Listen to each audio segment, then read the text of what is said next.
Doctor Who Worlds Apart. You've heard of it. You've seen it. You've seen the ads. You've probably seen it on your Facebook page. And what the heck is it?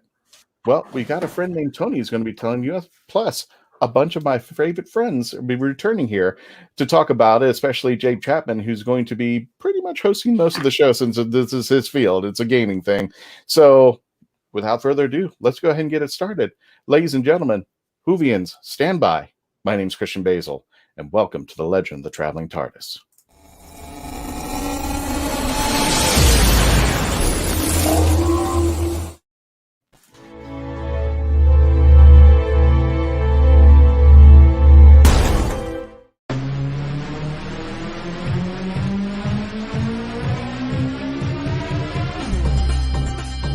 My name is Christian Basil.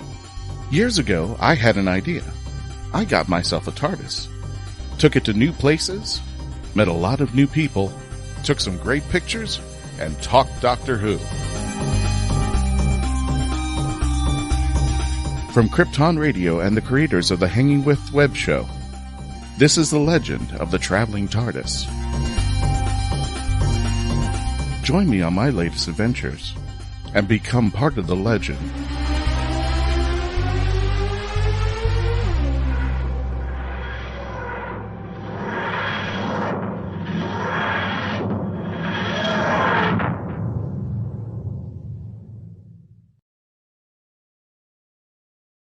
And hello, Whovians. My name is Christian Basil, and welcome to the Legend of the Traveling TARDIS. Let me introduce the panel for tonight. For those of you joining us on our Facebook page, on the YouTube channel, on our Twitch channel, which, thank you, Mackenzie. Now I know how to actually store the videos for the shows that we did. I didn't know. It's like, they're not even showing up at Twitch. And she goes, you got to turn it on. I'm like...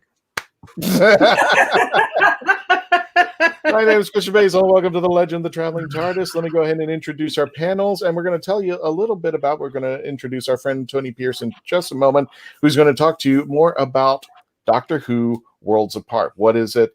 And Dave, our resident expert on gaming, let me introduce him at the rathole.ca. How you doing there, Dave? Welcome back. Hello, Christian. I'm doing good. I'm still not in my proper streaming space, so things are a little echoier here. Things in Alberta are still very much locked down, but hopefully not for much longer. I thought that was a Canada thing, but anyway. No, it's straight up a massive Alberta lockdown. COVID. One of my team has actually just gotten out of the hospital I think a day and a half ago from being on a ventilator from COVID. So, good. Wear your mask, people. Yeah, wear your mask. I actually have a friend of mine who made an announcement, and I won't give his name or anything just in case, but he unfortunately got the virus. His wife has been practicing to make sure that the dogs and her stay out of the room and stuff like that. It's not the first time I've had a friend get it, but he's really a good friend of the family. So it does, when you hear that somebody does it, you just want to wish them well. They take care of themselves. But this virus is this virus is just a little bit of a different creature. I mean, it's just, just please stay safe out there. Mask up, wash your damn hands, as my friend Brian K. Moore says. And I'm going to tell you a little bit about something because my team is going to be taking over after the show. I'm going to be somewhere else later on, but I'll explain later on. And speaking of later on, favorite segues. Mackenzie, how you doing today? Segues, Tony. Author of The Right of Wands. How you doing there? Well, it's one of those things with the Right of Wands right now. We having COVID, and yes, please, everybody, please take caution. It's getting to the point now on my Facebook where I am literally daily. Somebody's either telling me that they have it or they've died. I've lost count of how many people I know who have died from that. So please stay safe. I know. And especially when we had if you go to some of our classic episodes, we actually had talked about COVID, headstrong, how it was affecting conventions. And you were one of the first ones to actually, it kind of got into the family. Luckily, it didn't get into the family, but even just the worry, it's not worth taking a chance out there. So just be careful out there. Everybody in our Wizard World team who are joining us there, welcome. And everybody from the Traveling TARDIS on YouTube and Twitch, welcome there. Please stay safe. Speaking of staying safe, Hi, hi, Melanie. How you doing there? These are the segues, people. These are the segues. Yep, you get what you pay for. How's it going, doing Melanie? We have well. sponsors. Don't say that.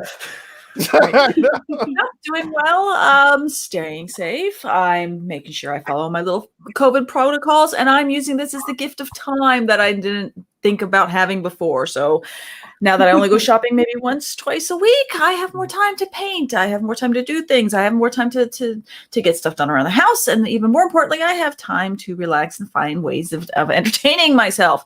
Otherwise, I go stir crazy. So this particular episode, I'm actually kind of very, very keen in on because, hey, it's something else I could become a time vampire and I can enjoy. So I want to learn all about this game. That's a segue.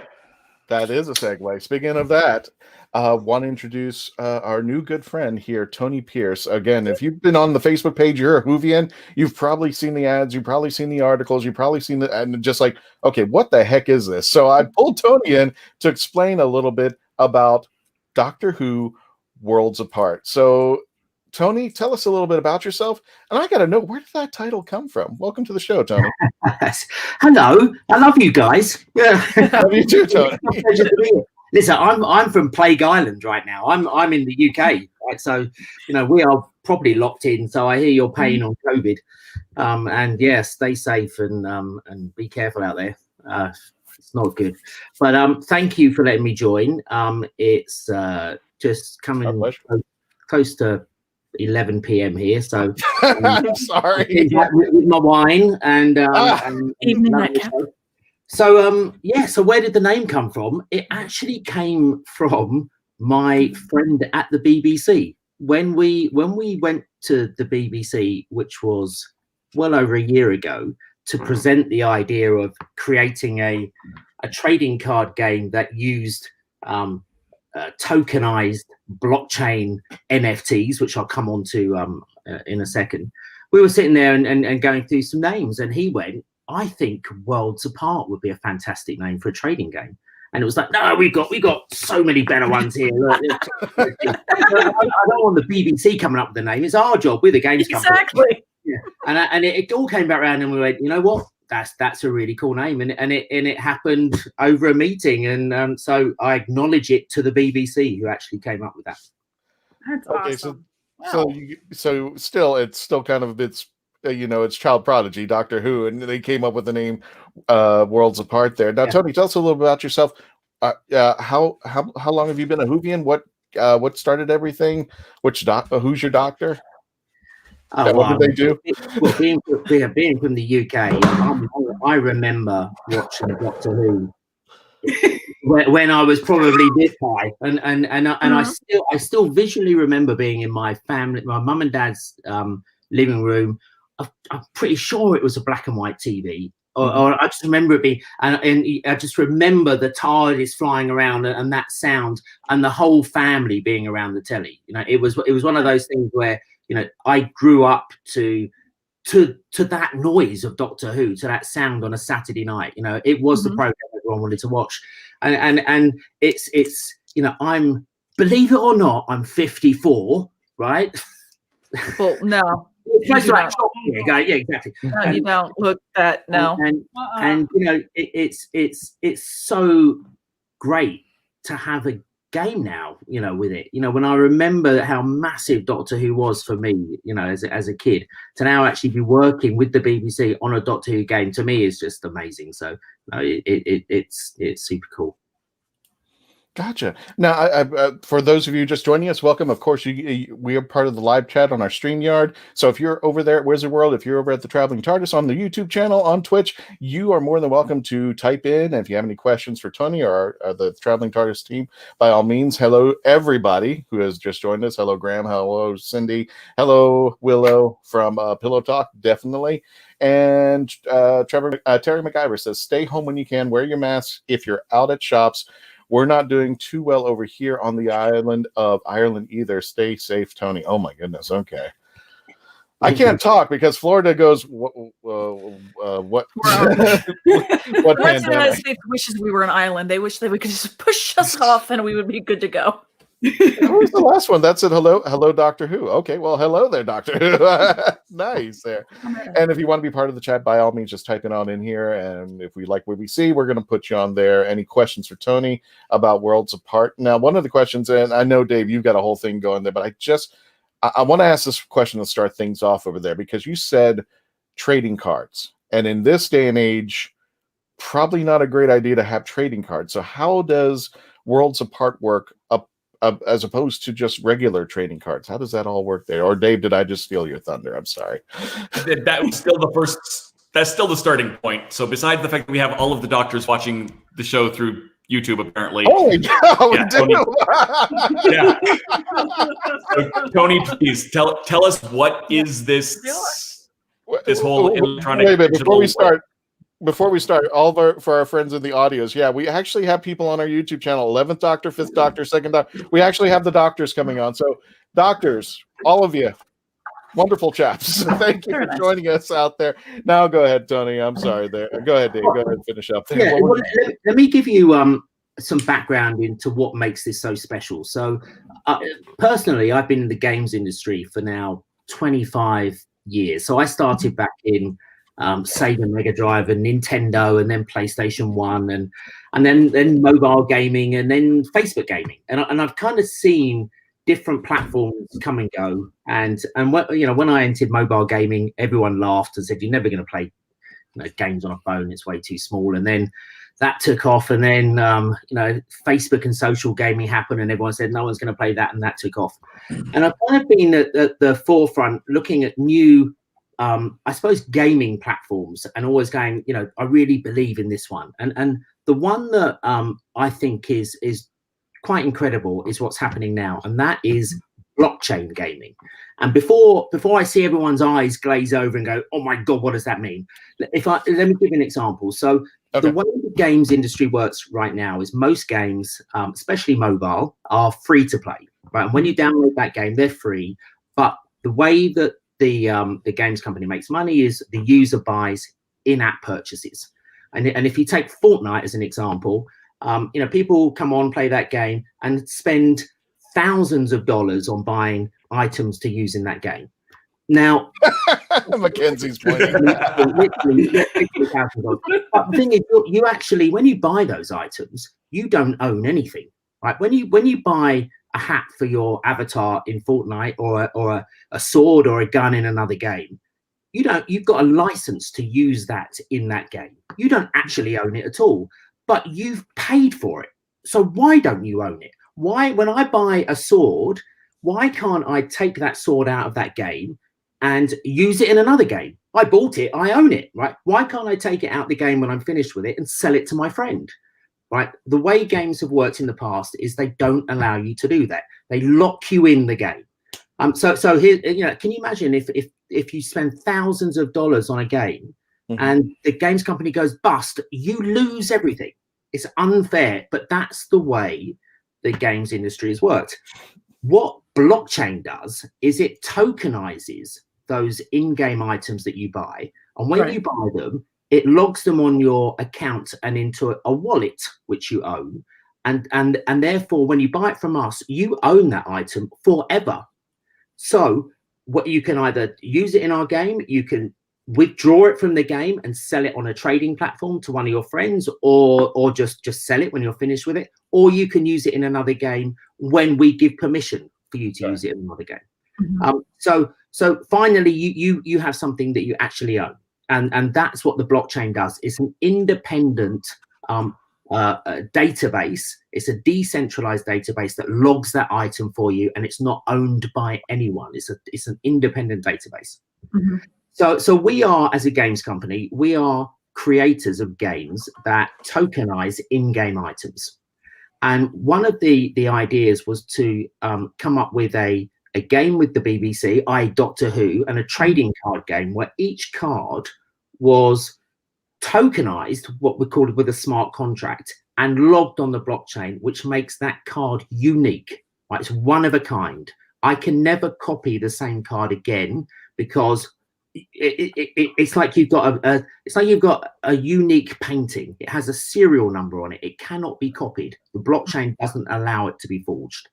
So the whole idea with this trading card game is not only is it a fun game, I mean, it will be up there with Magic the Gathering and Hearthstone, but the cards that you buy from us, you own forever. So even if you don't want to play the game, they could be a collector's item. You know, if you have a really rare card from our game with a really rare frame and it's serial number 001 out of perhaps 100, that could be worth a lot of money in the future. You know, it's one of a kind. Now, I can also use it in the game, right? So you can do that, but I also own it. I can keep it and I can show it off. It's a collectible. And that's what makes this game different. You own part of the game. You are part of it. Okay. Well, the funny part about it is when you were discussing things that you buy and you can't keep, the first thing I remember is when Farmville came out. That game, and I was hearing like people buying, like spending like $10 to buy pigs. I was just like, what? Strawberries. But you get to keep, you know, they're trading cards. You get to keep them. You get to enjoy them. So it's not like they're virtual. They're virtual, but you get to still keep them, you know, even after everything is said and done there. So that's a cool thing. Speaking of cool things, I told you, lousy segue in the world. We've got commercial break. When we return, we're going to get to do our talk with Tony and talking about Doctor Who's Worlds Apart. When we return, thank you for continuing to stay logged on, tune in, and become part of the legend. And I got to get that banner off. There we go. now we can start. Bateman. What's the Bateman? A novel set in Florida, written by Florida author D.L. Havlin. Suspense, mystery, and murder. Evidence is in the bait. The Bateman is available at local bookstores and online. Deborah Parmley's Jenna's Christmas Wish. Santa, if there's one thing I want for Christmas more than anything, it's someone to spend Christmas with. Someone who really wants me to be there. Head to the mountains of East Tennessee with romance author Jenna Hart for a Christmas writer's workshop. Since her mother passed after a long illness, Jenna has had one wish. She doesn't want to spend Christmas alone. Meeting Niccolo Maldini, cover model and actor, could make more than Jenna's Christmas wish come true. Unless Ember, Niccolo's ex-girlfriend, does something crazy to stop them from being together. It's a mountain Christmas romance you won't want to miss in Deborah Parmley's Jenna's Christmas Wish. Now on Amazon.com.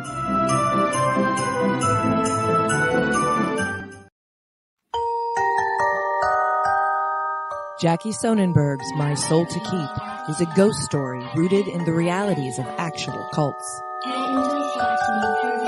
When 13-year-old Sky Monroe arrives at her new boarding school, all she can think about is death and connecting with the afterlife.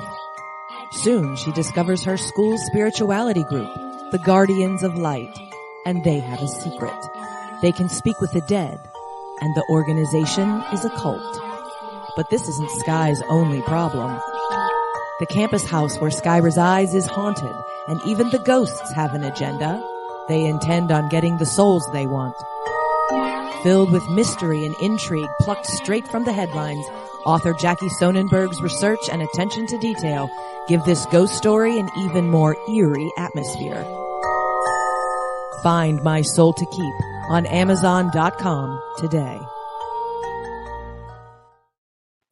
Legend of the Traveling TARDIS is powered by Geek Insider. If you're watching this on all of our platforms, YouTube, Facebook, on the Wizard World chat site, if you're watching this on Twitch, don't thank us, thank our friends at Geek Insider. Don't forget to subscribe at geekinsider.com, and don't forget to tell them Legend of the Traveling TARDIS sent to you.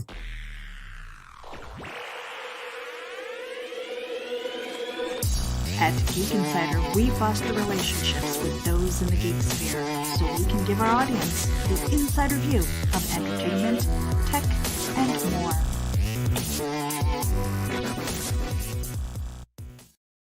For those of you just joining us, welcome to the Legend of the Traveling TARDIS. My name is Christian Basil. We're here with our special guest, Tony Pierce of Doctor Who Worlds Apart.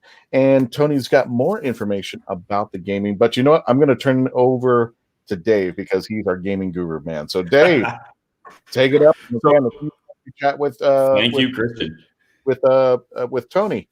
by all means, check it out. Cindy Cap says, is the game a solo play or do you need to connect with other players online? So let's start with that question.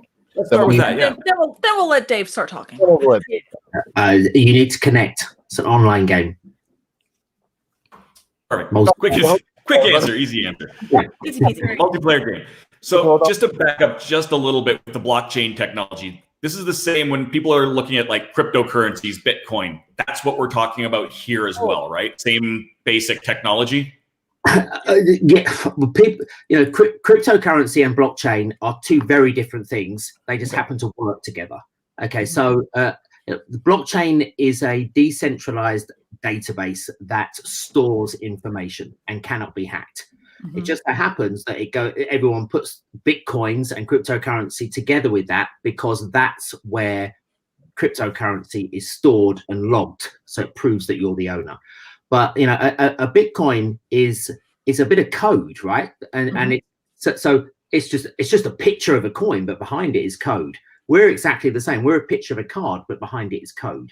It's a tokenized item. So each card that you see is actually a token. It could be a picture of a Bitcoin, but it's not. It's a picture of a Doctor Who card. It's a unique coded image of a card. And we decide what goes on. Oh, look at that. Example of a card. Well, yeah, for our friends who are listening, we are putting up a card, one of the cards, Captain Jack Harkness. Now, what does the card represent? I see a number 3, companion human. Rapidly must always block.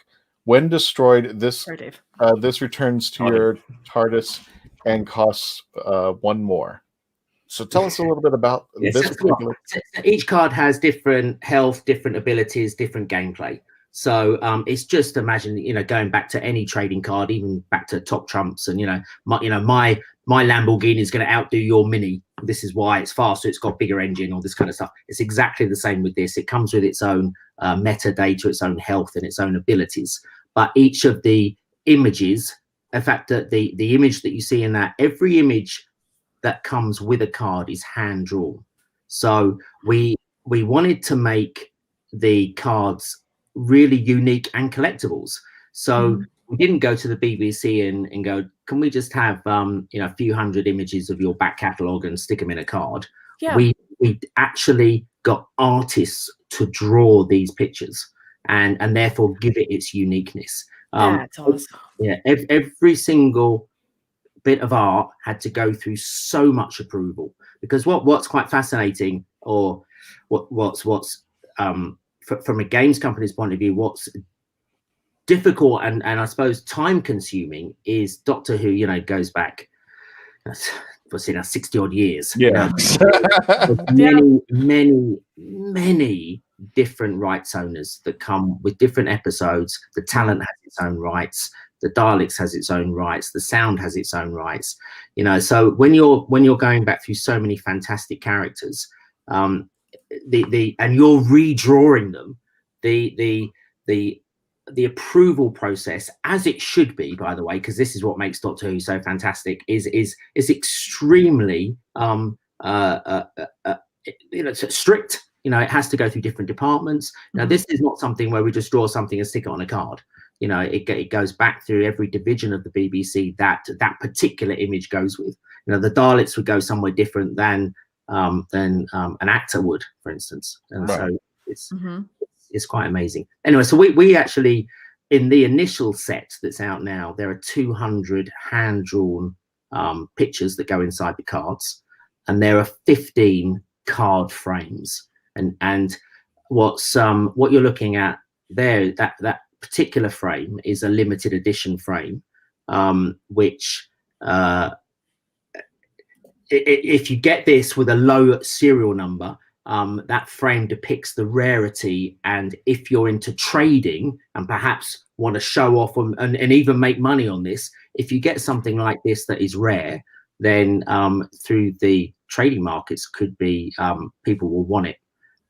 The actual numbers you see inside it and the image and the description is about the gameplay, nothing to do with the rarity. So they're two kind of different things. I mean, if you're sort of exception being that little icon in the dead center, that's indicates rarity overall, does it not? Exactly. Yes. Exactly. So if you get a legend, there's 4 different symbols in the middle. If you get a legendary symbol and a TARDIS frame and it's serial number 001, happy days. There's not many of those around, right? Now you could get one of those in a $5 pack, right? So the way that the way that this works is just like with any trading card game, the physical card game, where you go into a store, you buy a pack and you don't know what's in it, and you open it up and you go, damn, I haven't got the card I want, and you go back in and buy another one. It's the same principle, but they're digital, but you own them because they're logged on the blockchain into your account. So it's not like, oh, I've just wasted that and anyone can get these. They are physically yours. So if you do happen to get a really cool card, then keep it. You don't have to sell it. In fact, yes. Oh, wow. So here you see the way that it's set up. So the characters, in fact, I'll tell you what might be easier if I share my screen and I can go through it. Okay. Yeah. Sure. Yeah. How about that? Let's have a look here. So let's go into is it application window, Chrome tab? I can't remember. Probably Chrome tab. Yeah. Chrome tab. Sorry. Yeah. Might be a little easier. We have all, and if you want to continue on chatting with us, by all means, but we seem to have being a lot of doctors in the chat. Yeah. A lot of doctors in the chat. Oh, that's lovely. Oh, wow. Yeah, so can we see that? Okay. So this is live now. So just come to it. That's the URL, .2-worlds apart. So the way that this works is there's 3 releases this year. There's one that happens right now, which is where we are selling these limited edition exclusive cards right now, right? Then in about 2 months time, roughly, we open the trading platform where you can trade you trade the cards and you can build your decks, right? And then alpha beta comes out in about 4 months. Game is due out in the summer. Then you can start to play it. So there's different things you can do along the way to start creating your decks. And as I say, people are coming in early to buy these because they are limited edition and could be worth something in terms of trading. So when you land on the website, what we're doing now is allowing you to see the packs and buy the packs. So we've got a whole selection right now, and these start from Revolution of the Daleks.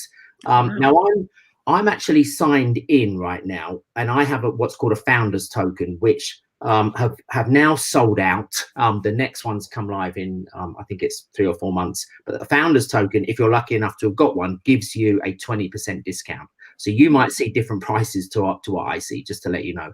But if you haven't got a discount, then this will be $2.99.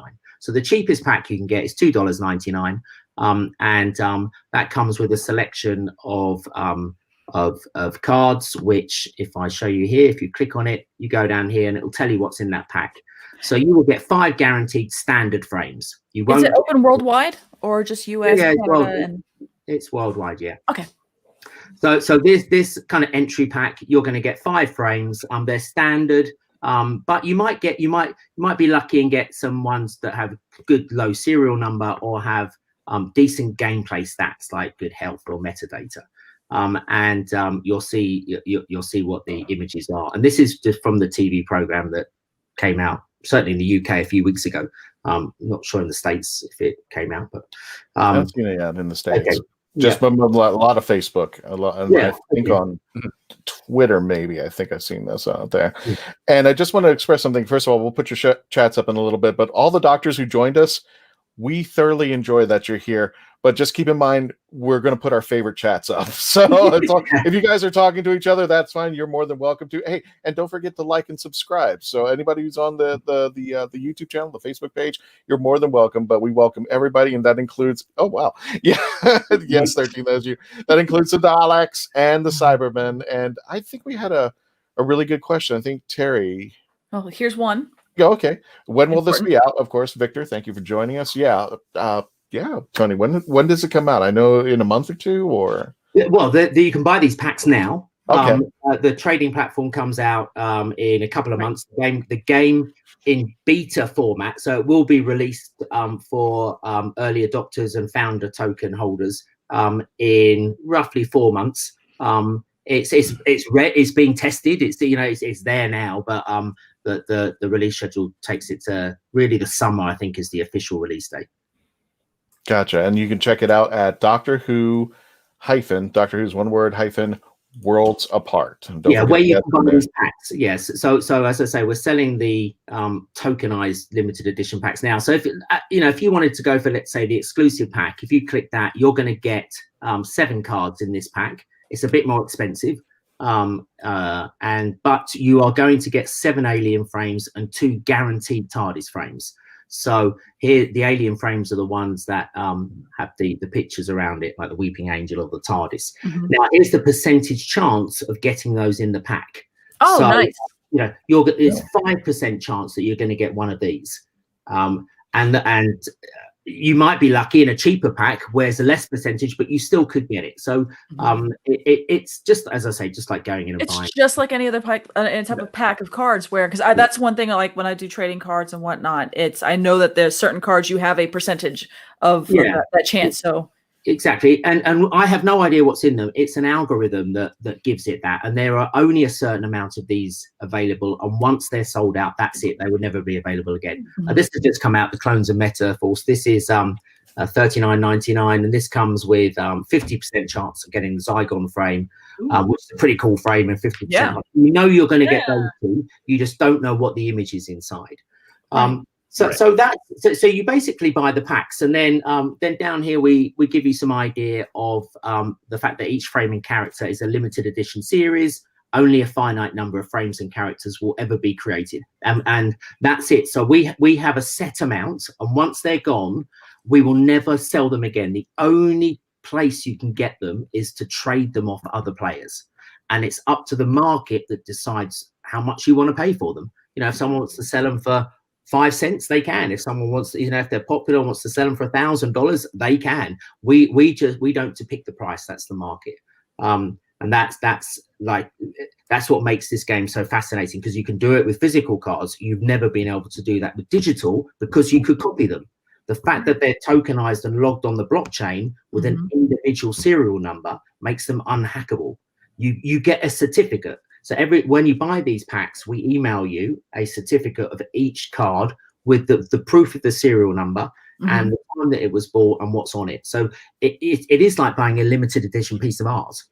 Oh. And then one thing we try to stay clear of is we when you mention blockchain and you mention tokenization and all this, it does people sometimes just go, Bitcoins, don't want to hear about it. Actually, it's got nothing to do with that. It is all about proving that it's rare. So this is one section where we explain the fact that you in this game you have complete ownership over your in-game items, right? The cards are rare. Get them before they sell out. You can build your deck and you can trade them in the marketplace. So we give some information. We talk there about each card that you collect will be tokenized into a non-fungible token, which is an NFT, which is basically the technical term of tokenizing something that is irreplaceable, that only one of a kind. It's called an NFT in the industry. And then we give a little bit of a game preview here. So I'll quickly show you this actually. So this is a very, very early alpha. So it gives you some idea of how it works. So actually, can you pause that for just a moment? Yeah. Tony? 14 seconds. Because we're going to throw this over to the break. When we return, we're going to continue our discussion with Tony Pierce from Doctor Who Worlds Apart, and we're going to get this great demonstration. Yes. And I just want to let all the doctors know you are all welcome here. And they all subscribed, and I'm like, thank you for coming there. I do want to get to Terry MacGyver's question. He had an interesting question when we return, but we'll go to the demonstration, give it Terry, and then if Dave has any more questions, we'll hit that when we return. Please continue to stay logged on, tune in, and become part of the legend. Experience Samara's adventure as she imagines the people around her change into friendly cartoon animals right before her eyes. Journey with her in this poetic tale, My Cartoon Imagination at School. Author Cindy Kep is writing on the edge. Books include Remnant in the Stars, The loudest actions. Lines of Succession. Mindstorm.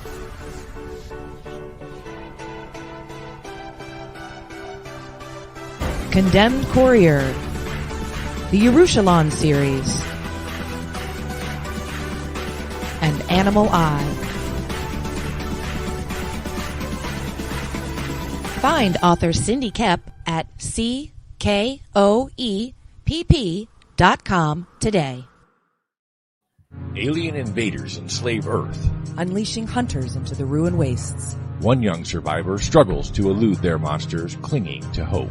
When he's stolen off the planet by a sarcastic starship AI, they pit their uneasy alliance against a treacherous galaxy.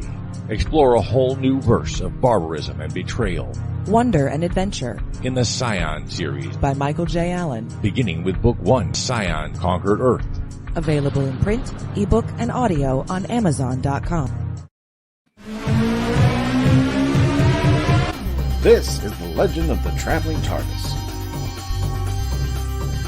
Follow us on Facebook, Twitter, and Instagram. Subscribe to us wherever you listen to your favorite podcasts. Also catch us on the HWWS Web TV YouTube channel. Subscribe today and become part of the legend. And speaking of subscribing, join us very shortly. And you can, after the show, you can check us out and continue the adventures at the legendofthetravelingtardis.com, our website. We also now, we don't have to put out that threadless thing because we actually have a place where you can click to get Doctor Who Traveling TARDIS merchandise, including masks, as we've mentioned, t-shirts, like the one we got here. We've got mugs, we've got skateboards, we've got everything you could practically find. If you want to get your own little bling with Traveling TARDIS stuff on there, go to the legendofthetravelingtardis.com. Also, if you'd like to help support the channel, you just want to give for the channel, besides buying merchandise, you can check us out at paypal.me/thetravelingtardis. If you just want to hit us up with our tip jar, just to make sure that we keep our programming going. So all the proceeds that go to this will go in some form or fashion to making sure that we continue and improve our show. My name is Christian Basil. Welcome back to the Legend of the Traveling TARDIS. Welcome, Whovians. We are with our special guest, Tony Pierce, and he has got something for us to show us, and then I definitely want to hit Terry's question because that was a cool question. Yeah, let's hit Terry's question first. Tony, you're gonna have to reshare your screen again. But Terry had that great question there. How long did it take to put this game together, and how has it evolved from when the original idea kind of took shape? So we came up with the idea almost 18 months, 2 years ago. We approached the BBC about that time, call it 15 months ago. They were very intrigued. They loved the idea of a trading card game with Doctor Who for sure, because of the in-depth of characters. They were very intrigued by the blockchain part. And it's the first time they've ever done a game where their in-game items have been tokenized and you become the owner. So that was something that they wanted to get into. And they felt that Doctor Who and the fans were, like the kind of technology behind that. Yes. And it's something that they were keen to do. And so really it's taken 15 months to get to this. As I mentioned earlier, the approvals process is extremely tight. But while we're doing the cards, while we're getting those approved, the game designers and the game developers are working in the background. So, it will be a 2-year project by the time this comes out. So it's certainly, we've been living it a while.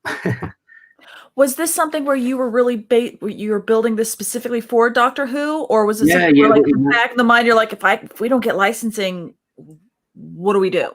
Well, so we have the business itself has built a platform that can tokenize anything, right? So I can go to a toy company and go, I can tokenize your Barbie dolls and literally make those into a digital asset, and you can trade. People can trade those. It can tokenize Tonka cars. I can do. Yeah. I can Hasbro, listen to this man.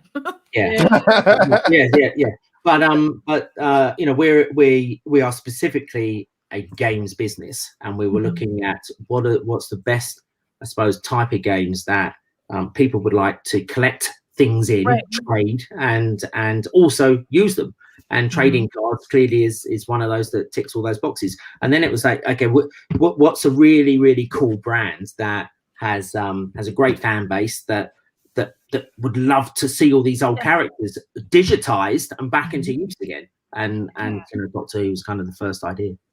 Oh, that's awesome, because especially I love the thing about it being digital. I'll admit, at first when I found out that it wasn't had any type of physical, I was like, well, how is this going to work? I don't really understand the whole thing. But I loved how you brought in how the new technology, because you got stuff like platforms like iJudgment on PlayStation. I love that game, but there's no one who plays it. So once you had the cards, it was useless because there was no one to play with. So I love this. Yeah. So not only, I mean, I'll show you some examples of the cards in a second, that how they work in 3D. But I always imagine, I always had a vision that these cards, you know, when you watch Harry Potter and they look at the newspaper and things are moving around and there's sounds and characters, we want the cards to be alive, right? At the moment, you're seeing hand-drawn pictures, which are beautiful and they're beautifully done. But as this game grows, we're going to have cards that come alive, right? They will have sound effects from the character that you're looking at. You'll click on a part and it will it will show the bit that is used from the TV series. It will play a quick trailer inside the card. They will be completely interactive, right? They will be. It's bringing it to life. At the moment, they're beautiful images, but you know, there's a roadmap of really great stuff that we can start to bring into it. Yeah. I get the feeling that the doctors are getting excited. Oh, I'm sorry. I was about to say, I think all the doctors who are on here chatting with us, they probably want to see what their cards do. They're probably already excited. Like, okay, I need to see what my take a look at some of the gameplay.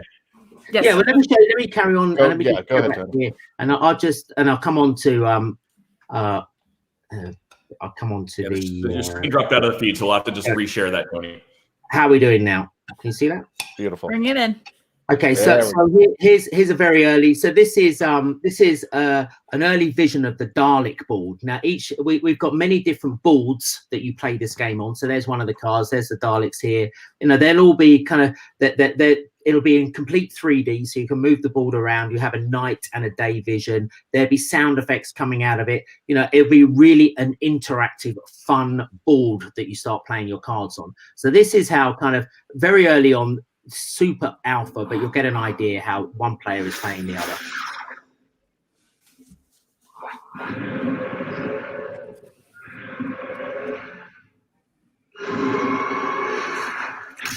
So that particular card, so it depends what decks you got and how you're playing it. So it's, you know, it's a true cool card game, right? So let me just for the friends who are listening to us on the audio podcast, sorry, you're missing out. That's all I can say. Gonna have to jump over to YouTube.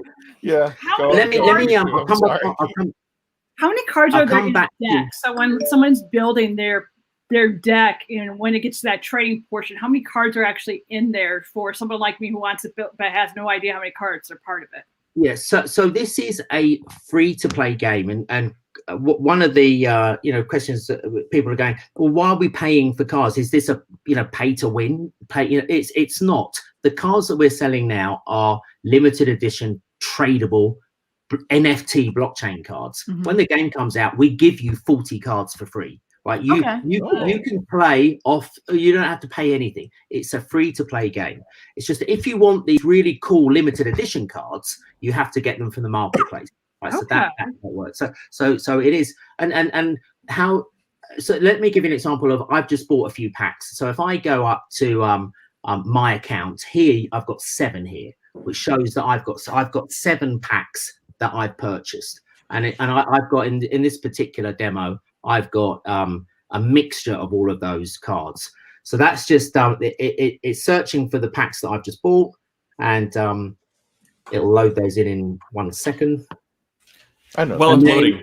The prices that's a US dollar price that we've been looking at, correct? Yeah. I did have a question about Australia, and I'm like, I don't know what it translates to. Sorry. It's in US dollars, so we can all math it from our own countries. There you go. That's right. Yeah. Thanks, Tim. So here is where I've got my packs here. So I've got 1 pack. These are the packs that I bought. Okay.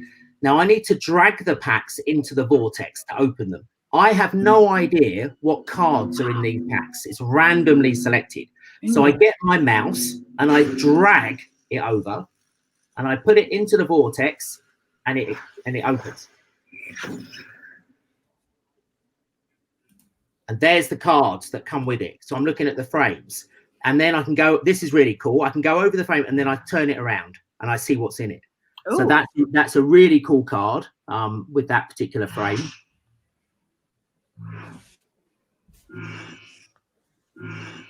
And there's the cards that I have for that. And those cards now will go into my account and will go to the Ethereum blockchain. If anyone's into this, that's the blockchain we use, and will be tokenized. And you will then get a certificate proving that you own these. And that's why it's so cool. So I can go to another one. This is the TARDIS pack, which is quite cool. So this is going to give me the TARDIS cards. And it's the gold diamond cards. So you see up here, the TARDIS ones. So these, let me see what I've got here. That's pretty cool. I might not play a game. I might just watch this all day. I know, right? Yeah, because they are literally, you get people that are on our Discord channel showing these off. Going, I've got the Dalek and the TARDIS card serial number 1 with this image in it, and all of these are the top numbers for the game. I mean, already they're being offered thousands of dollars for them. I mean, it's quite incredible. Wow. So once I've opened my packs, that's how you do it. I then go to my collection. And I can see all of the packs that I've opened and all of the cards that I've got. And then I can start to arrange them. So I've actually got 73 cards. There's another 5 packs that I need to open. And these are the packs that I've currently got. And I can look through them and I can stop at them and hover over and click on them at any time. And then here I can spin them around because they're in full 3D. And it will tell me here that this is a silver frame, asset number 66, serial number 1. So I have the first one ever of this particular frame, which is really cool. So I can look at each of these cards and I can put them into rarity. So if I've got a lot, legendary is the really hard frame to get. So if I click on that, I have 2 of the legendary is the emblem in the middle. So I have 2 legendary cards in these particular frames, and this frame's quite rare, so that's pretty cool. So I can start filtering them around, and then when the trading platform starts, we have a deck builder that you download, and you now create your decks of up to 40 cards. So you can then see which ones you want, which one you're missing, because obviously if you bought a pack, it's randomly selected. You might not know if you're going to get it or not, and you can go and find that one in the marketplace. So that's how people start to build their decks. We got about to go with the commercial break. First of all, if I'm reading this right, I want to thank Doctor Who in the YouTube channel. I think we got a $2 snap what they call it, super chat. Yeah. Well, you see, the 11th Doctor found a coin, and if you're familiar with the currency across the pound, that's in coin shape. So they were gracious enough to donate that to the show. So thank you so very much. Thank you. Every little bit helps. Every little bit helps. So thank you so much for the $2 Snapchat. I appreciate that. We all do. Where were we? Oh yes. What else did you want to say, Tony? Because we're hitting a commercial break. We'll go to the break. So I was going to take you through the game and how you use them. Gotcha. Well, when we return, we're going to go to our final segment with Tony, and we're going to be wrapping up our discussion about Doctor Who Worlds Apart. When we have 2 questions on deck from our comments. Gotcha. We'll get to the comment. We'll get to these commercials then. See you guys. We'll be right back after the commercial. Famous Faces and Funnies in Melbourne, Florida is leading the way in pop culture fun. From comic books and graphic novels to Funko Pops and collector's items, Famous Faces and Funnies has it all. Rick Shea and the professional team at Famous Faces and Funnies are friendly and knowledgeable. Whether you're looking for toys, props, collector treasures, or a new comic book, Famous Faces and Funnies is your one-stop shop. To find Famous Faces and Funnies on Facebook and Twitter, just type at FFF Comics. Meet the Doctor. I'm the Doctor. But not the one you were expecting. All right, sexy. It's time to go home. Doctor Who Velocity. Streaming now.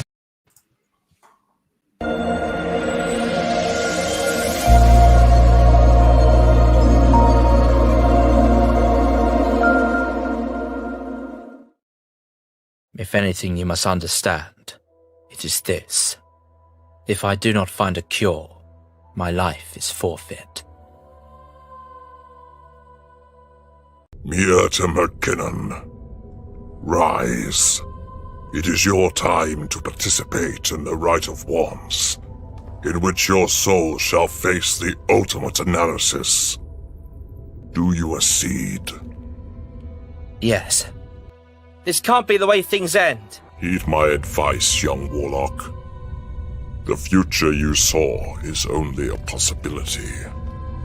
You will be given the ability to change it. How? I suggest you start by studying your father's potion books. Lachlan the Shreya has come to Iverna. I must focus solely on my work. I am afraid. I do not want to fail.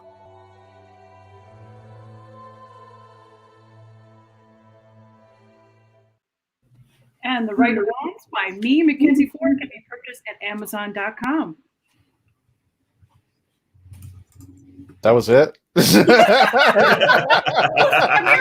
was expecting a lot more. There was like a big banner in front of me, so I'm just going to make it real short, sweet, to the point. No, I love you. I love you, Mackenzie. That's what I'm thinking it is.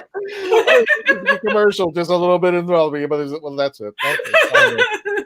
We want to thank our friends over at Wizard World. If you're joining us over from our Wizard World, or if you're on the Legend of the Traveling TARDIS on the Facebook page and the YouTube channel, you can also catch us and watch us on Wizard World, facebook.com, Wizard World. Don't forget, if you want to get their merchandise, wizardworldvault.com. And again, if you want to help out with Tony and check out his stuff, Doctor Who hyphen, no, it's not hyphen, what am I saying?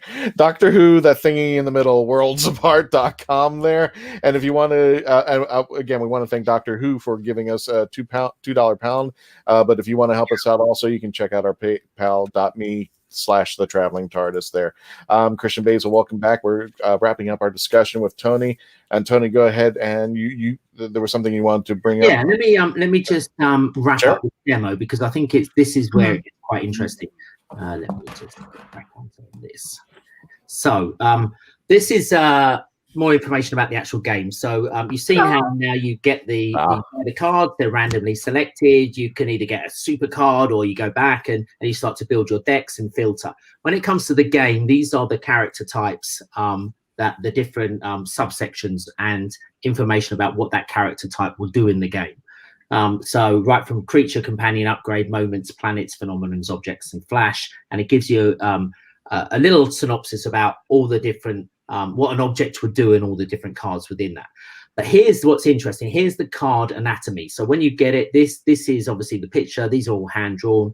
This is the Artron cost. The rarity is that in the middle, the card's ability, the health, the attack power, the card type and race, the creature life form, and the name. So there's a lot of information around a card. And like I say, the thing that makes it the rare, the tradable bit is just the frame. Everything else is about the gameplay.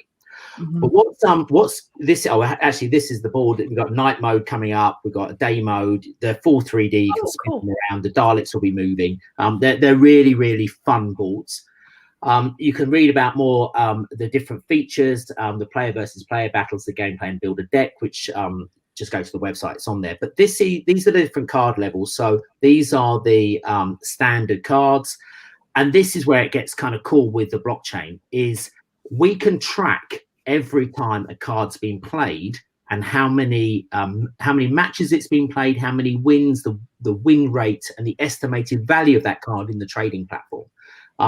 It would you can, so when you go to buy a card, you can see its history. You can see when it was first bought, how many owners it's had. Oh, wow. The number of attacks it's been used, the creatures it's blocked, the abilities it's used.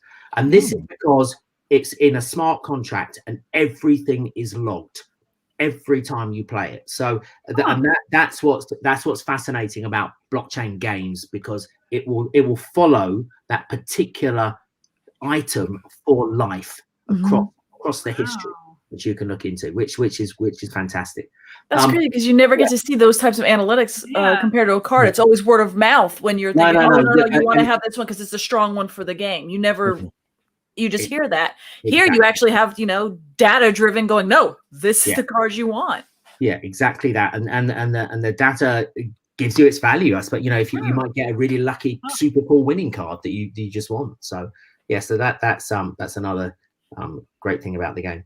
And then just finally, in terms of the cards, if you go into the library, you can actually see you have this upper these are the rarities that go in the middle. So if you get this one with a TARDIS card, serial number 1, Happy Days.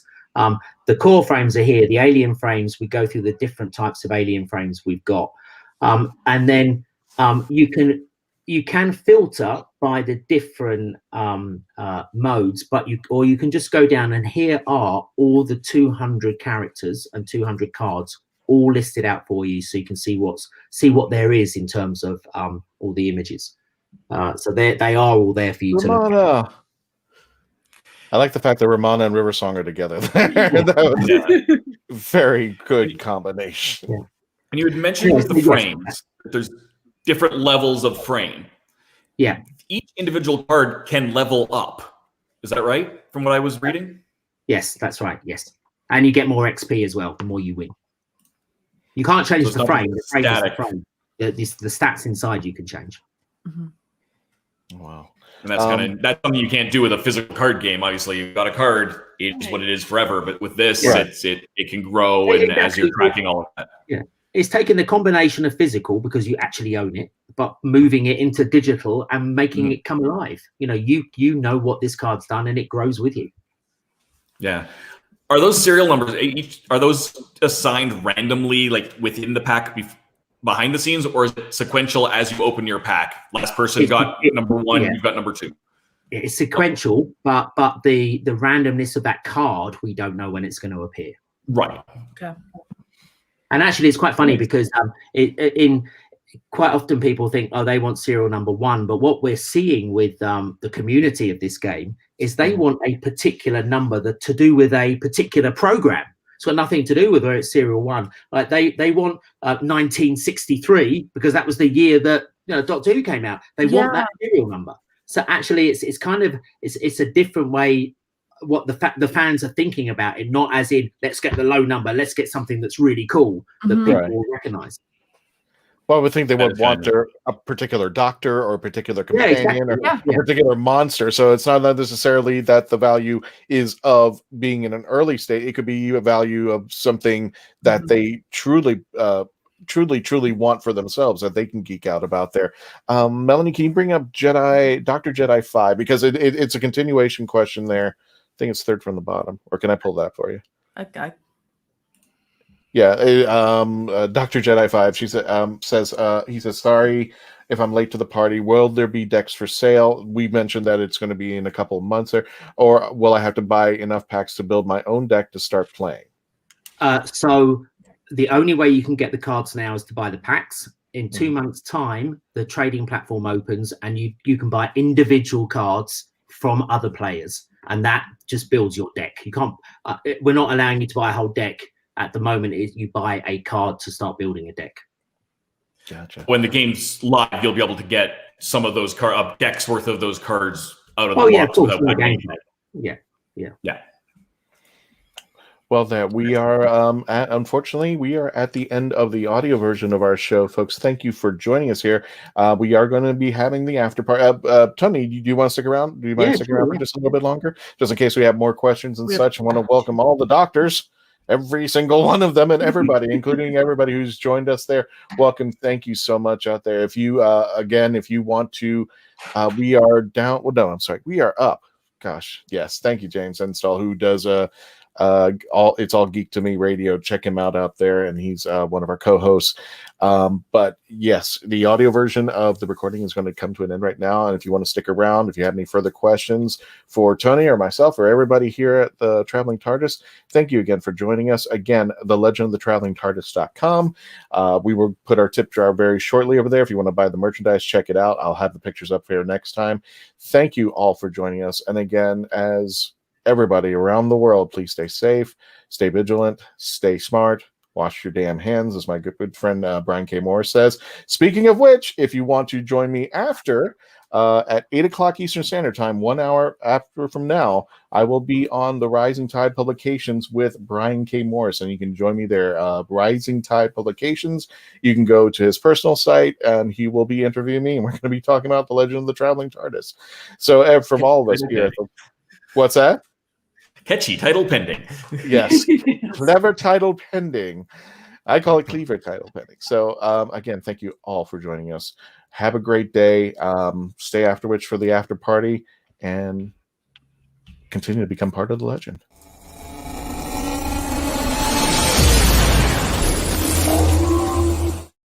And wow, we had a lot of doctors show up. Yeah. That's a new one. I was keeping Hello, as much doctors. as I could. I was just like, I was really wanting to laugh and do more, but I'm just like, nope, I got to keep a straight face. Let me get to those two questions because I know it is now midnight for somebody. Yes. Yeah. The wine and the libations are already probably run dry. But we have two questions. One, Chris Applegate asked if there are going to be field bonuses and such. So in terms of the gameplay, there's many different XP bonuses, field bonuses. There's tons. I think the best thing to do on which style they are is just join our Discord channel, and the game designers will just tell you exactly what's going on. Fantastic. If you where is your Discord? What would be the best way to find your Discord channel? Would it be going on to the website and then from there, or if you go onto the website, go straight down to the bottom, all the channels are listed. Okay. And then Terry McIver says, I've always been fascinated with how characters are scored on abilities. How did you do that? How did you go about that? And lots of hours of Doctor Who watching and note taking, or we go to the pub, drink 10 pints of lager, and go, what do you reckon on that one? And then the fight starts. Yeah, then the fight starts. No, I mean, actually, it's the game designers spend so much time on making this as real as it should be, and but a lot of it's also through the early fans coming on board and getting information off them, and it's about the community as much as anything. So it's a bit of both. Mm-hmm. Mm-hmm. Awesome. Now I have one question, and it's as this game keeps going, as we keep getting new Doctor Who episodes, do you feel like that you've basically created a game that can be kinetic and grow as characters are made, as they're developed into the show? Yeah, I mean, we just launched the Revolution of the Daleks pack. That only came out on telly 2 weeks ago. Right. We literally did not have the images to go in those cards until a week before. We had no idea. We weren't allowed to have them. So we had to get our artists to quickly draw something from that. Paint me this. Yeah. So we tried to,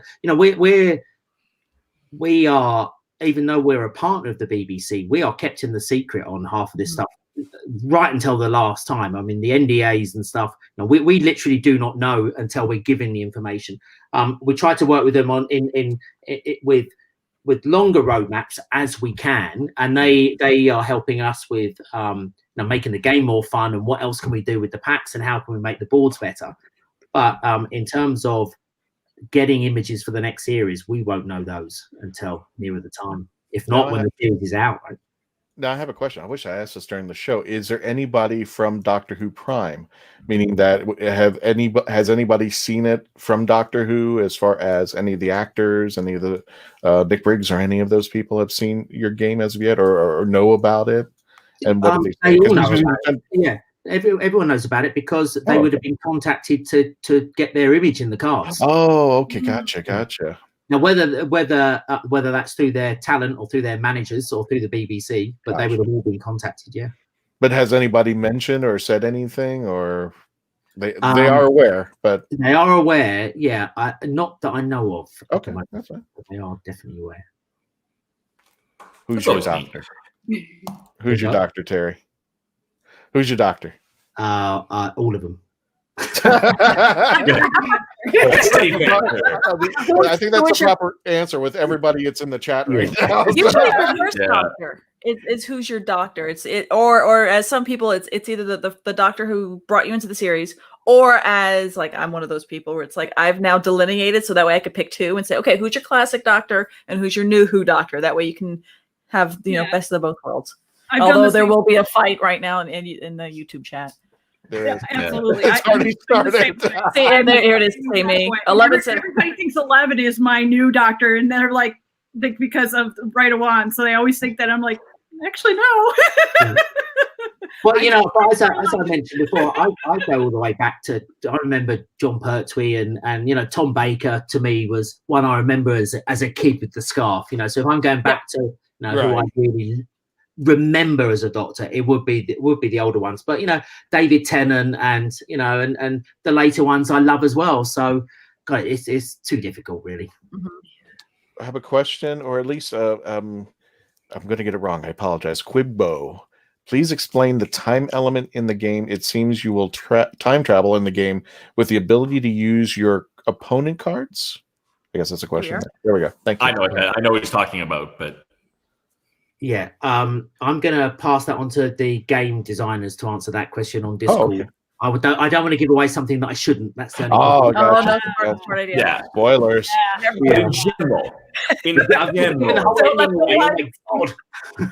it's right on the website. Some of it, like the future is your deck. Right. The present is represented by what's in play. Yeah. The past is the discard pile, and I think what he means there is, and again, this is on the website, so I can say this, is that it's not a unique to you discard pile. Right. And then the TARDIS is your hand. That's right. Yeah. Is kind of how that breaks down, at least publicly so far. That's all I'm just going to nod. I can't say too much in case I ruin the ending. Don't say too much. I don't know anything more than what I've read publicly, so I can't do anything. So one thing, and Mackenzie and I have had this conversation. So it's the beta's running on PCs. It's coming to mobile. What about us Mac users? It doesn't seem to work very well for us. Yeah. So that's my problem. Yeah, we have the rights from the BBC to make this on PC and mobile. Okay, so PC will be first, Mac will be next, and then mobile, probably Android and iPhone, just because that's the difficulty in building games, and that's how the roadmap works. At what time PC and Mac, the difference between that, I'm not too sure, but ideally it'll be together, but I'm not too sure right now. So PC will be first, mobile will be a year later. Okay. Gotcha. I see a comment in here. Dr. Jedi 5 says, I love the idea of this game. Best of luck to the Worlds Apart team. I'll watch your game's development with great interest. I think we all will. Oh, yeah. This is awesome. Absolutely. I wonder, you know what? I wonder. Now. One thing I would love to do in the future is when this actually goes live, is actually do like a Twitch stream and actually have everybody us playing this with so we can not only demonstrate it but actually show this is how you play it. Here we're playing it. And we've got people from the actual game developers are here too. 100%, absolutely, we will do that. Yeah, for sure. So we're gonna have a night where we're gonna play this game. Yeah. Just, I have no strategy. I'm a button masher, so when it comes to this, like, there will be no button mashing on this one. I was randomly throw cards out there. Here you go, like that. Why did you play that? That actually just leads me to a question here with the board. When you were showing us the Dalek board and showing the kind of the beginnings of how the cards were all interacting. Is it going to be, and this might be hard to describe without actually seeing Eye of Judgment, will the characters on the cards actually kind of come to life in 3D so you see them literally fighting each other? Not for launch, but that's the vision, is they all become interactive. Yeah. Awesome. That's what I loved about Eye of Judgment. That was my favorite thing of the game, is they actually felt like they were actually more than just a card. Yeah, exactly. Yeah, that's the great thing about digital cards, right? So, yes. And the board itself, does that connect to the planet cards? Like, is there going to be a board for every planet card in the game? Because that's another set of the rules in there. Is that changing things? Yes, that's again, that's in the roadmap. For launch, I'm not sure how many boards will be there for launch, but there'll definitely be a choice. There's actually a much bigger vision of you buying land around the boards where you can show off your cards, but that's a whole different subject. That's really going to be cool. That's neat. Yeah. I'm sorry. Camilla says, "Show us more packs." Those are just hypnotic. Those packs. I'm just looking at the packs and just like, ooh, I just like packs. I just want to see the rotating thing in the animation. Yeah. I mean, you talk about people. Let's play this. When the game comes out, people on YouTube are opening the packs live because that's exciting. And if they get good, it's like, oh my god, I've got this great pack. Yeah. So it is good fun. So people are doing what they call them, box opening packages. Last night I went on Twitch because I do a lot of I'm a Twitch streamer, but I also watch a lot of streamers, and I actually put in Doctor Who's World Apart last night to see if I could find anybody, and there was somebody in Brazil that was opening up packs. I'm like, well, I'm not going to be able to understand most of what they're talking about, and then I realized, oh, he's actually speaking a form of Spanish I can understand here, so I just watched him stream and watched him open the packs. It's great. It's brilliant. Yeah, in fact, we got a really great community. I think what we need to do as a company and as a games business is educate people what a tokenized item is and why you're buying these before the game comes out. And I think if there is negativity, it's people that haven't come across tokenized in-game items before and kind of go, why am I buying cards before the game comes out? Like that's a bit odd. I've never exactly. And it makes sense if you've ever done any type of online gaming and you've done, you've bought extra weapons, you've done all the extra armor things, you've bought those kind of things, but you don't have them it's not something you can still have. It's just neat that you're bringing that over, but I could see where it's easy for me to make that analogy and go, oh, okay, now I understand. Yes. I need that analogy. Many people might not have that analogy. No, and they won't if they haven't if they haven't listened to this, for instance. It's very hard when people go to a website and go, you're selling packs, but there's no game. What? How? What? Why? And they'll go, well, why are you selling them? And it's just doesn't make sense. Actually, the reason being is it's a positive. You're getting something which no one else might have. Right? You're going to have something which once these run out, you've got something that is of value, is a collector's item. You own a bit of this right now, and that's what we're trying to teach people. This is a new style of gaming, and it's not just Worlds Apart that's doing this. There are other games coming out that's all about building up the products before the actual game arrives and making these different items collectibles. I just have a question from CityCap, citycap.com. To remember, CKOEPP.com if you want to check out her books out there. But there might be certain people who have epilepsy or concerns. Is there any way to disable any flashing effects or something like that? That's what her concern is. So she can play. Just something to look into. That might be. We'll look into that. I'm going to make a note. Yeah, it's not a bad idea. Just to find out if there's a way to disable any type of the visual effects for adding a little extra demographic for your base that you can go to. Yeah. Exactly there. Great question. Great question. Does the dog have to come? Can he stay home for once? They're just going, and I'm just posting it on there. I'm enjoying this. Yeah.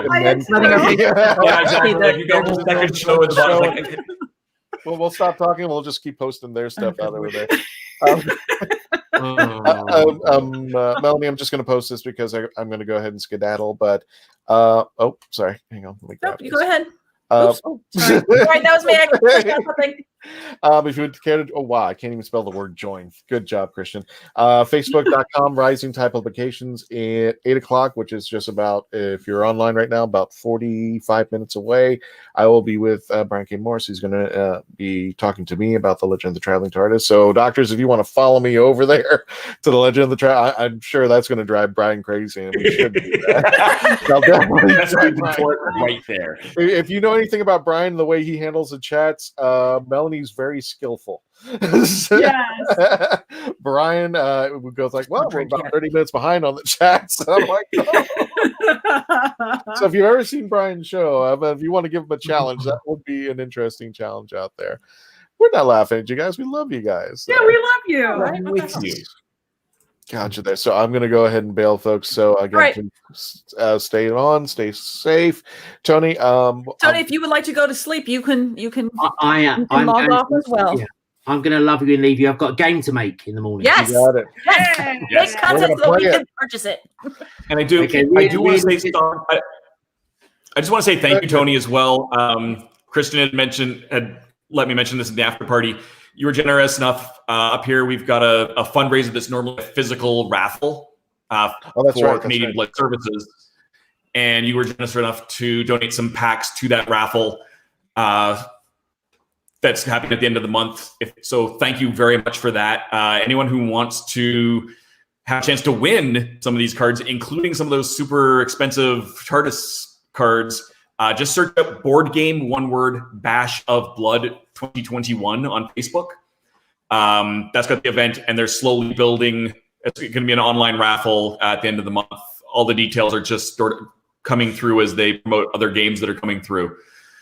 So check that out. And again, thank you so much for that. And thanks for joining us today, Tony. Like, it's great to learn this. Absolutely. Something special. As soon as this game came out, I was like, I whispered to Christian, I'm like, we have got to get them on here. We got to find more about this. Like, wait a minute. I want to talk about a game. Okay, Dave's got to get in here. Because I know nothing. I want to come back when the next level's done. Yes, please. Just let us know you're on here. If we can pull it off, I would love to see if we could play a game on here just to see what it would look like. It can be possible. It definitely can be. All right, well, Tony, thank you so much for joining us. I'm going to send you an email with more information later on, and we'll talk about how See you later. Good night. Night. Thank you. Good night, and everybody. Good night. Please stay safe. I'll see you over at the Rising Tide, or I'll see you next week. We're gonna. What? No, go ahead. I'm saying just don't end the broadcast yet because I want the doctors to see. No. I'm going to leave the studio. I did that once. I'll never do it again. Go away. Hey, ow. Oh, there. It worked. Okay. Yes. And when the cat's away, the rats can play. have a word in edgewise. Hold on. I wanted to show Mackenzie something because there was no way I could click so that she could see what the doctors were saying. Oh, good Lord, you guys have really filled this comment section. No. I can't see it. So no. Darn it, I can't load it anymore. But yeah, basically it was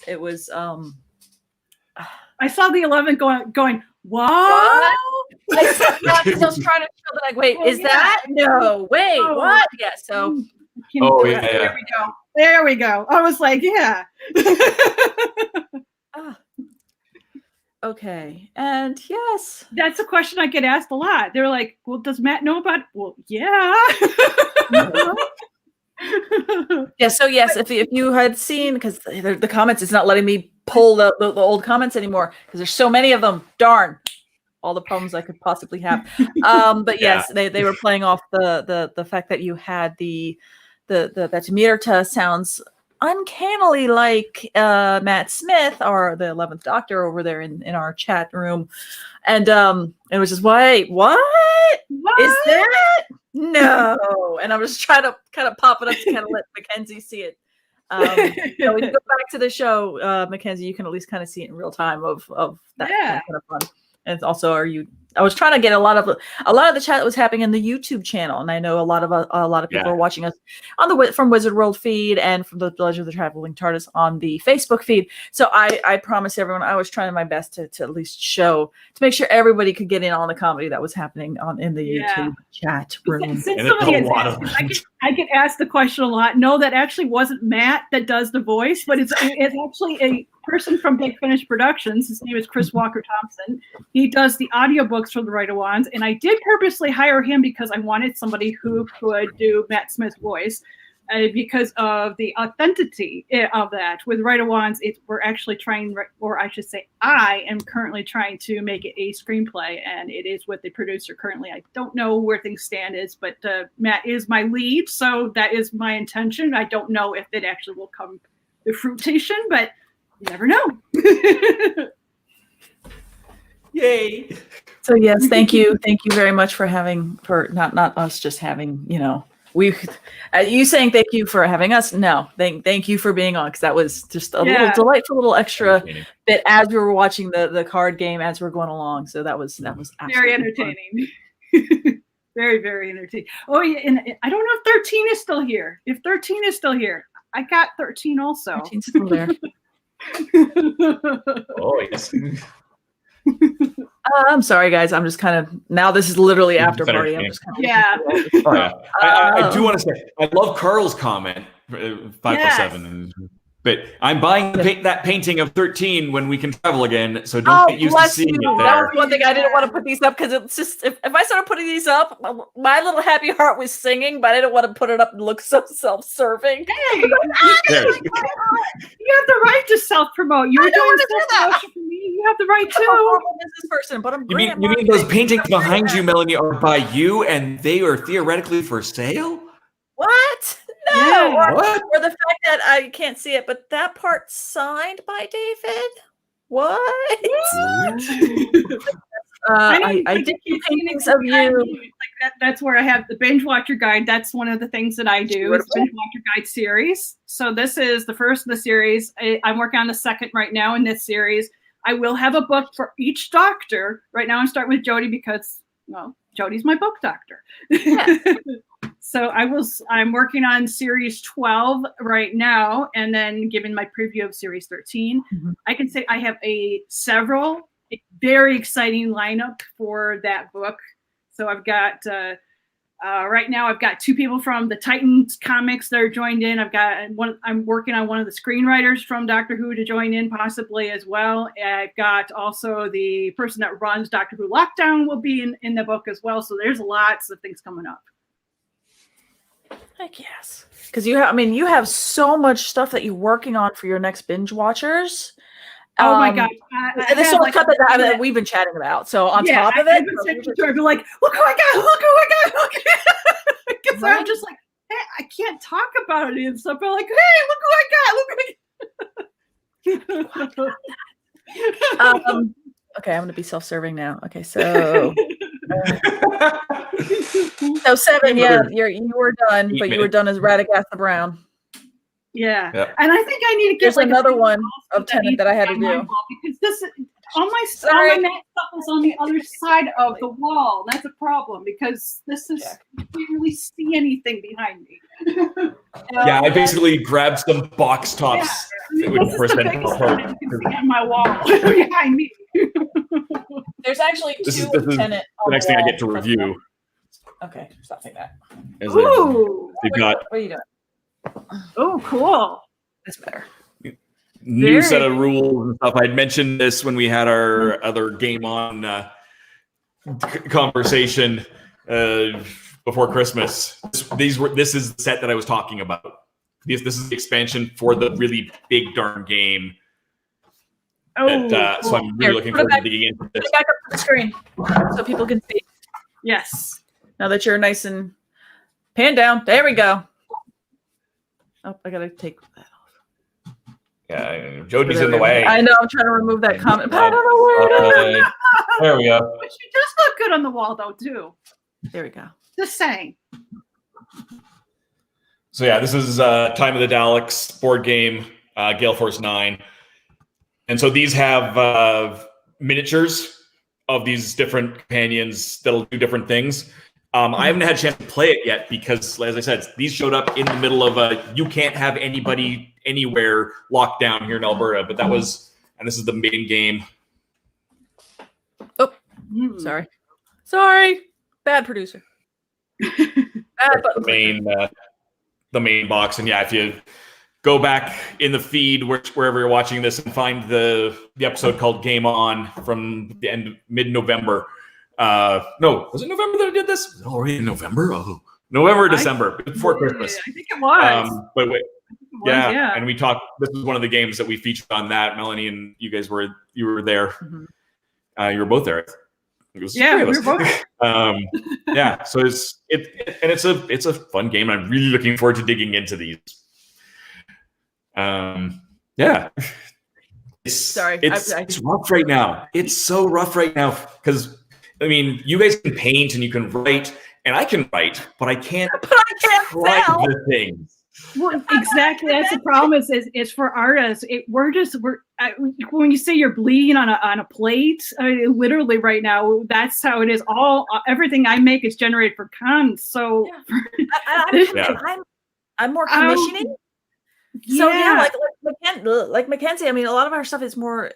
It's driven from the cons because Mackenzie can engage her readers at the con. If it's people who kind of look at her cover and you're like, well, I'm kind of into wanting to know more about your world, more about the stories, she can go ahead and engage in, and you're just speaking to the damn author. I mean, she can world build the pitch.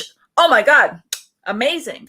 But like for me, it's like I do a lot of commission work, and that's why I was like, when I turned and started looking, I couldn't see it because all my prints are not in here. There's the gigantic brick of a printer that's just kind of hanging out right now. Ugh. But like the comment in here with to the 10th Doctor of look, it's Rose. Rose loves me. I did a commission that both Billy and David did signed because that's what the person wanted at Tampa Bay Comic Con years ago when they both were here, and the prints aren't in this room, they're in the other room, and it's basically, sorry guys, it's the Doctor and Rose with the wall in between them. So he's in cold gray, she's in warm gray, and their hands are on the wall, and it's just sad. And I made prints of them, but I made them 2 separate prints so that way they're on separate frames. Very horrible human being. But anyway, I couldn't find it anyway. Yeah, and that's the thing I love about the conventions is that you have the Doctor Who fans who come and then they actually will start talking about their favorite Doctor or what it is. I actually had 3 people when they approached me, and this was the only con that I did last year. They saw this book. They're like, you know what? I never watched Doctor Who, and is Jodie the one to start with? And so since then, I've actually heard from a couple of them that they actually started watching the show because they bought the book. Because this book is not just like a lot of people think that with Binge Watcher Guide, it's literally me just talking about each episode, what I thought. No, there's a lot more to it. I actually go into the history of the show. I go into how each of the actors got hired, some of the controversies that were going on there, some of the controversies that are going on in Series 13. I'll be talking all about that. And that was one thing that the publisher loved. She's like, Mackenzie, I can't believe that you have the gall to write about these controversies. Like, hey, I don't have anything to hide. Yeah, exactly. But I will admit that's one cool thing about this game. Why when Dave was telling me about, hey, we're going to be doing an episode about this game. And at first I'm like, wait, it's a card game. Yeah, but it's online. I'm like, how? Because my brain has been so wrapped up in the COVID world where I can't go down to the local comic shop here when they do game nights, where it's usually people who are like have board games and like they just can't find other people to play. And it's like, okay, well, I'll bring my game here and then find a group, and then you can start playing. You learn more about different games and stuff. Can't really do that right now in this COVID world. But here's a new game coming out. It's Doctor Who, which is always the way you can. There's a license that you just go, okay, I'm going to grab me, and we could play it. We can have fun with it. And so one thing that you'll definitely see more of, since Papa Razzo over here has so many games. One thing you guys want to do is definitely start sticking around, because we're the 3 of us definitely are kind of in development of trying to play more games and show off more games and do more of a gameplay, at least for the Doctor Who thing. Not sure if Christian would even. Depends on what we end up doing, I think. I don't know. I think he's got a lot on his plate as it is with the show, but we're definitely going to start trying to play more of these games. And personally, the Worlds Apart one is absolutely in the wheelhouse because everyone can have their packs. Everything's online. This is absolutely amazing. Here's the thing that I had judgment needed, and that's where it failed. I mean, and when he was talking about that, I had judgment, for those who are not familiar with it, think of Magic, but in a 3D world. And it had a board where you'd put the cards down and it had a PlayStation Eye. So you would scan the card. It then would become 3D on your PlayStation, and they would literally fight each other. You could play it either single player or you could play it online. Problem was, I got 3 packs, game died. Without that, and there was nobody who was on. So it was like I invested so much into the game and it became useless. And people were just trading in. You couldn't trade in the packs, obviously, because they were physical, but people were trading in the game or the PlayStation Eye, and it died so much that it just made me so very sad because it was a potential. How tight is our hour and a half?